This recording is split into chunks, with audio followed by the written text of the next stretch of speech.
Cooking with পিউষা রান্নাঘরে আজকে আমি হাজির হয়েছি। সিম দিয়ে শোল মাছ রান্না করব। এই রান্নাটা করার জন্য আমি 600 গ্রামের মতো সিম নিয়ে নিয়েছি। শোল মাছ কেটে ধুয়ে পরিষ্কার করে হলুদ লবণ মাখিয়ে নিয়েছি। 2টা টমেটো নিয়েছি, ধনিয়া পাতা কুচি, পেঁয়াজ কুচি, আলু, হলুদের গুঁড়া, মরিচের গুঁড়া, ধনিয়া গুঁড়া আর তেল নিয়ে নিয়েছি। তাহলে আমি রান্নাটা শুরু করে দিচ্ছি। রান্নার শুরুতে আমি মাছগুলোকে হালকা ভেজে নেব। কিছুটা তেল দিয়ে দিলাম।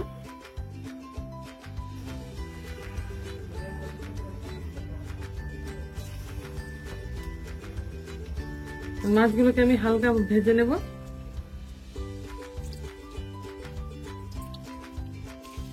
এক পাশ হয়ে গেছে, এবার আমি উল্টে দেব।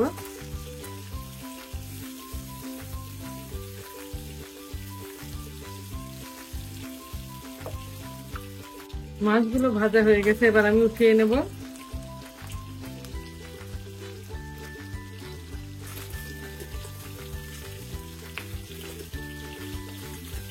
মাছ ভাজার তেলে আমি বাকি রান্নাটা করব।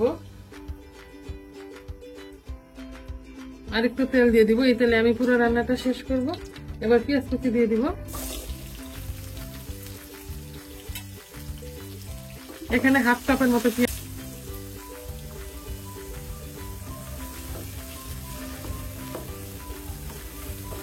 পেঁয়াজগুলোকে কিছুক্ষণ ভেজে নেব। 2 মিনিটের মতো পেঁয়াজটাকে ভেজে নিয়েছি। এবার স্বাদ মতো লবণ দিয়ে দিব। 1 চা চামচ হলুদের গুঁড়া, 1 চা চামচ ধনিয়া গুঁড়া, 1 চা চামচ মরিচের গুঁড়া দিয়ে দিব। সামান্য একটু পানি দিয়ে দেব মশলা কষানোর জন্য।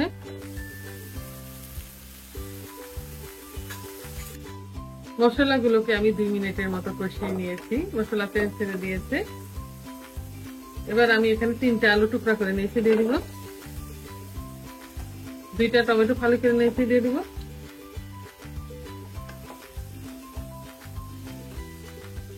আর সিমগুলোকে দিয়ে দিব।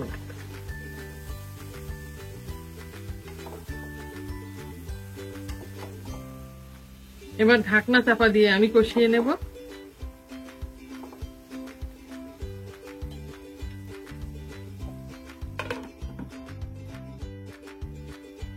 ঢাকনা দিয়ে আমি 3 মিনিটের মতো কষিয়ে নিয়েছি। এবার একটু নাড়া দিয়ে দিব।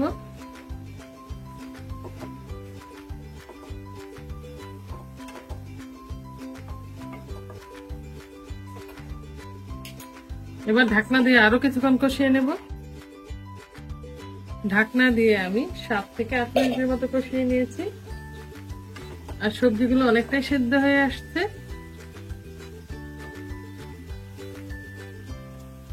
এবার আমি পরিমাণ মতো ঝোল দিয়ে দিব। ঝোলটা আপনারা আপনাদের পছন্দ মতো দিবেন।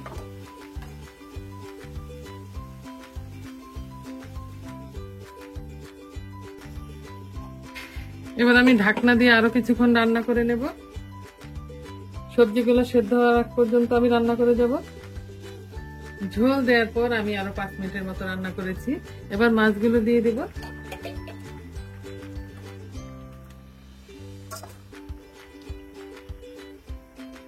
মাছ দিয়ে আমি আরো 5 মিনিটের মতো রান্না করব।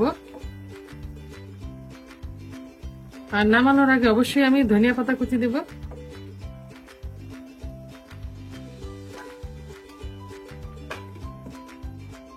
তরকারিতে মাছ দেওয়ার পর আমি আরো ঢাকনা দিয়ে 5 মিনিটের মতো রান্না করে নিয়েছি। রান্নাটা আমার পুরোপুরি কমপ্লিট হয়ে গিয়েছে। এবার ধনিয়া পাতা কুচি দিব।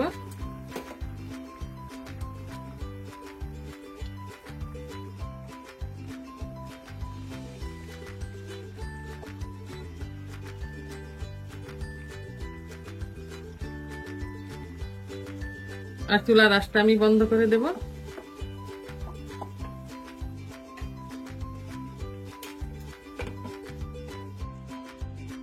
এবার একটা সার্ভিং ডিশে নিয়ে দেখে দিচ্ছি রান্নাটা আমার কেমন হয়েছে। রান্না হয়ে গেছে শোল মাছ দিয়ে সিম আলুর তরকারি। দেখতে যেমন ভালো হয়েছে, খেতেও সুস্বাদু হয়েছে। শীতের সময় এই তরকারিটা খেতে খুবই ভালো লাগে। আজ এ পর্যন্তই। আগামীতে আবার নতুন কোনো রেসিপি নিয়ে আমরা আপনাদের সামনে আসবো। আল্লাহ হাফেজ।